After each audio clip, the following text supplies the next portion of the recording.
You're gonna catch me off guard here talking to I was chewing on my fingernail, talking to Brother Joe about same-sex marriage. So, Pat, did you want to jump in here on this? Yeah, I'm Joe, go ahead and continue to make the point you made, and then I'm going to go on and make a couple of points. I'm going to see what you guys think about it. Mm-hmm.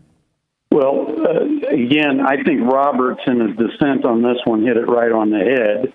And it also kind of echoes what Blake said, and that is, the right to marry requires, if the states are going to involve laws, requires everyone to receive equal treatment.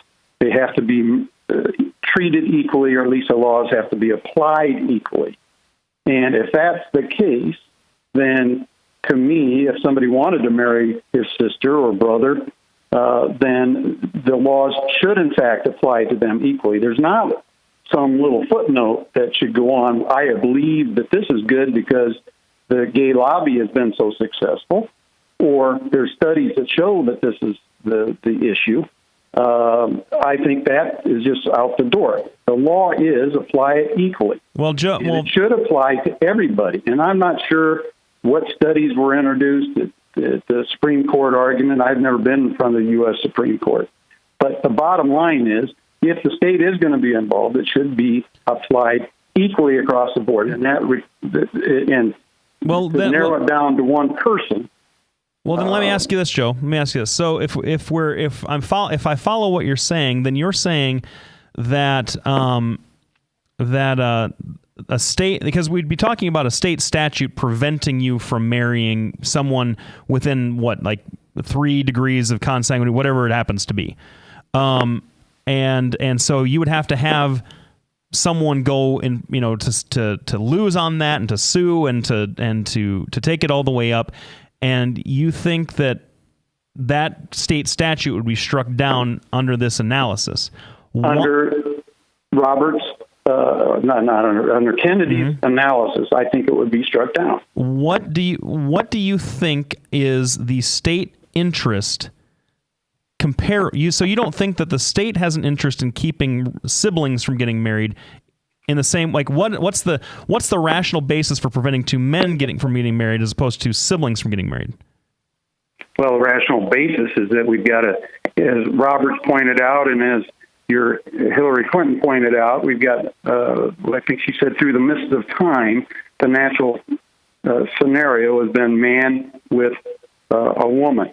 That's been the mist of time. That's the scenario.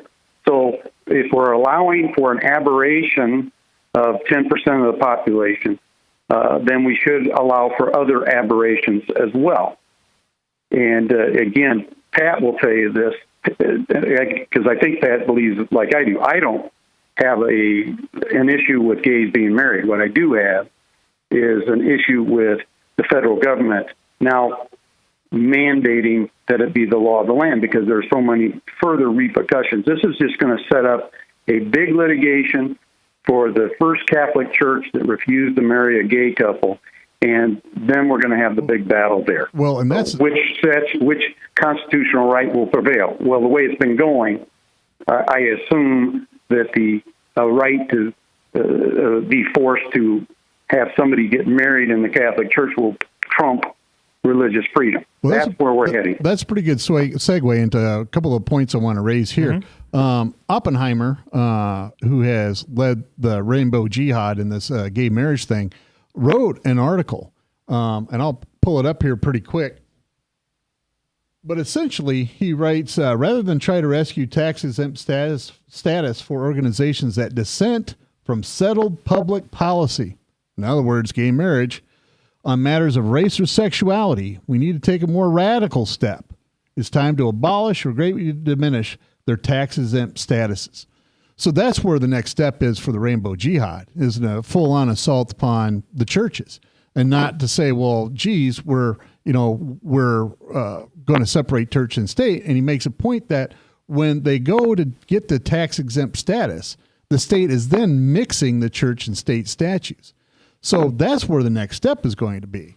What do you think about that? Do you think that's a rational assertion, or? We don't have a state religion in this country. We have a free exercise clause. And we have an establishment clause that both say that say that you have the free exercise to practice your religion, and that the state won't establish anything. And if you're telling me that a court is going to say to a church what it has to do, I don't see that happening. Now, the tax exempt status stuff, I don't know that I necessarily have a lot to say about that, because I don't know why you'd need it, except that they get to opt out of paying into the government, and they get a certain amount of protection because of that.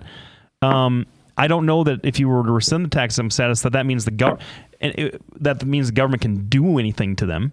What happens is the government does all sorts of things through taxation or threatening to withhold funding. That happens all the time, and that's what's going to happen next. Well, and that's now the reason because if you suddenly have to pay taxes on all the holdings the Catholic Church has, that's the end of the Catholic Church. There's not a way they're going to be able to come up with the money, and then the government comes in, swoops in, takes it, and demolishes what their ability to provide charitable works.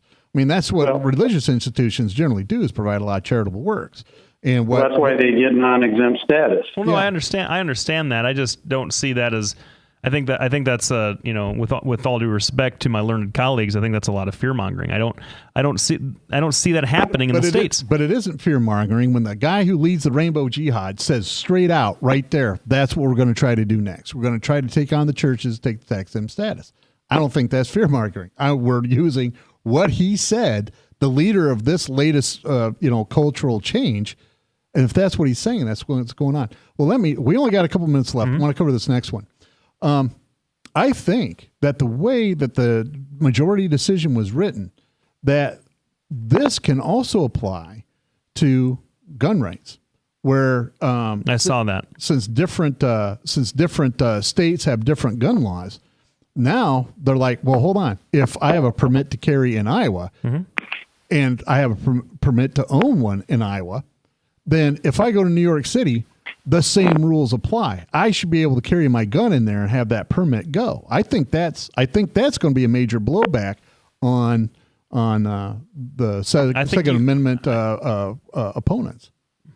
So, well, my biggest issue with that Pat, is, and I just don't see much consistency out of the Supreme Court. And as much as you would like to think they're not political, the last two appointments by Obama were clearly political appointments. Only Kagan no more deserved to be in that Supreme Court than Sotomayor.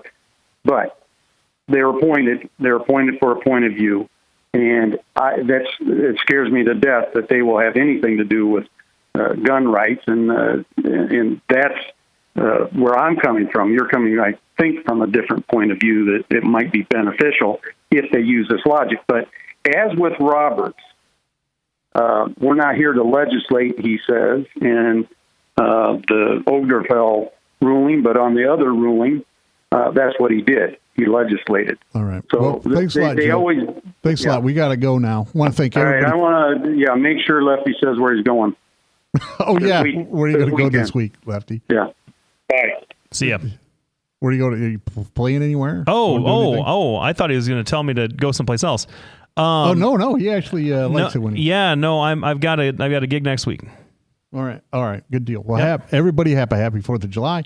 Thanks for tuning in. I think this was an enjoyable debate. Maybe we'll cover the EPA next week. Thanks, everybody, for tuning in. Have a safe and wonderful 4th of July weekend. Thanks. Hi, I'm Representative Tom Shaw, and I love these guys. Both of them. Love these guys. Get over here. Love both.